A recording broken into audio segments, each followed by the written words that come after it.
नमस्कार दोस्तों, स्वागत है आपका तेजस्वन फैक्ट चैनल पे।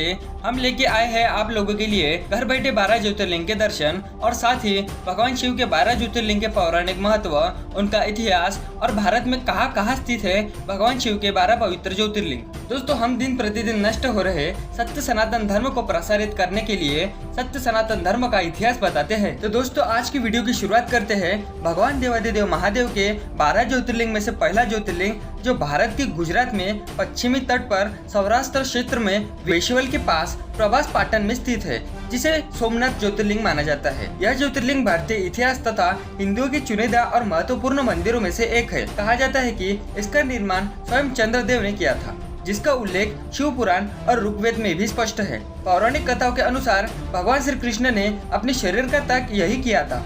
माना जाता है कि आगरा में रखे हुए देवद्वार सोमनाथ मंदिर के ही है, जिन्हें मोहम्मद गजनबी ने अपने साथ लूट कर ले गया था। यह मंदिर गर्भगृह, सभा मंडप और नृत्य मंडप ये 3 प्रमुख भागों में विभाजित है। इसका 150 फुट ऊंचा शिखर है। इसके शिखर पर स्थित कलश का भार 10 टन है और इसकी ध्वजा 27 फुट ऊंची है। इसके आबादित समुद्री मार्ग त्रिष्ठांग के विषय में ऐसा माना जाता है कि यह समुद्री मार्ग पूर्व रूप से दक्षिणी ध्रुव में समाप्त होता है। यह हमारे प्राचीन ज्ञान व सूझबूझ का अद्भुत साक्ष्य माना जाता है। मंदिर के भूगर्भ में सोमनाथ लिंग है। इसके अलावा यहाँ माता पार्वती, माता सरस्वती, माता लक्ष्मी, माँ गंगा और नंदे की भी मूर्तियाँ स्थापित है। भूमि के ऊपरी हिस्से में शिवलिंग से ऊपर अहिलेश्वर मूर्ति है।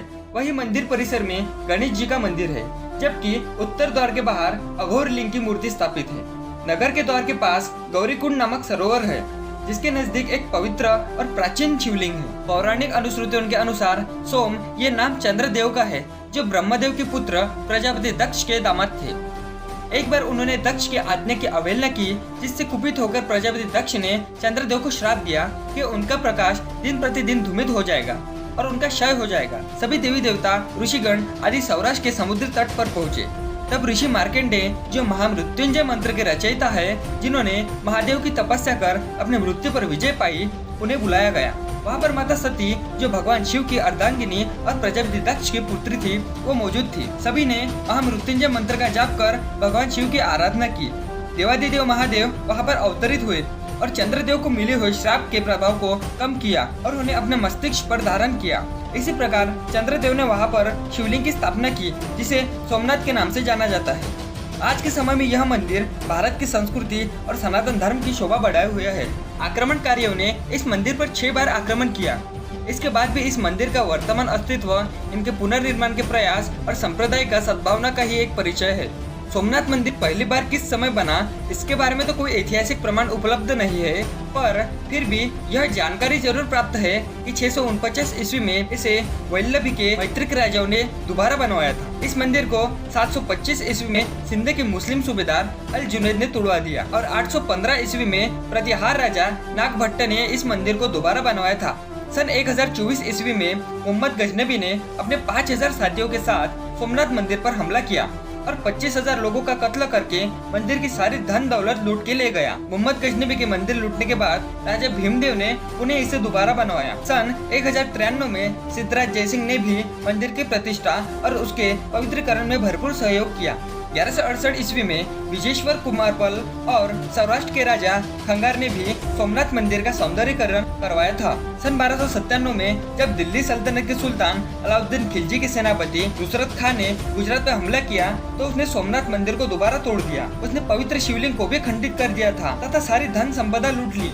सोमनाथ मंदिर को हिंदू राजाओं द्वारा बनवाने और मुस्लिम राजाओं द्वारा उसे तोड़ने का क्रम ऐसे ही जारी रहा। सन 1395 ईस्वी में गुजरात के सुल्तान मुजफ्फर शाह ने भी मंदिर को जमकर लूटा। इसके बाद 1413 ईस्वी में उसके पुत्र अहमद शाह ने भी यही किया। औरंगजेब के काल में सोमनाथ मंदिर को 2 बार तोड़ा गया, पहली बार 1665 में और दूसरी बार 1706 ईस्वी में। 1665 ईस्वी में मंदिर को तोड़वाने के बाद जब औरंगजेब ने देखा कि हिंदू अब भी उस स्थान पर पूजा अर्चना करते हैं, तो उसने 1706 ईस्वी में वहां दोबारा हमला किया और लोगों का कत्ल कर दिया। इसके बाद भारत का बड़ा हिस्सा जब मराठों के अधिकार में आ गया, तो सन 1783 में इंदौर की मराठा रानी अहिल्याबाई द्वारा मूल मंदिर से कुछ ही दूरी पर पूजा अर्चना के लिए सोमनाथ महादेव का एक और मंदिर बनवाया गया। बाद में अंग्रेजों से भारत को आजादी मिलने के बाद सरदार वल्लभ भाई पटेल जी ने जूनागढ़ को 9 नवंबर 1947 को पाकिस्तान से आजाद करवाया। तब उन्होंने सोमनाथ का दौरा किया और समुद्र का जल लेकर नए मंदिर का संकल्प लिया। उनके संकल्प के बाद 1950 में मंदिर का पुनर्निर्माण हुआ। 1951 में भारत के पहले राष्ट्रपति श्री राजेंद्र प्रसाद जी ने मंदिर में ज्योतिर्लिंग की स्थापना की तथा यह मंदिर 1962 में पूरी तरह से बनकर तैयार हुआ। तो दोस्तों, आप सभी को सोमनाथ मंदिर की परिपूर्ण जानकारी थी या फिर नहीं, और ये जानकारी आपको कैसी लगी ये हमें कमेंट बॉक्स में जरूर बताना। और चैनल पे नए हो तो लाइक शेयर एंड सब्सक्राइब जरूर कर देना। मिलते हैं अगले वीडियो में।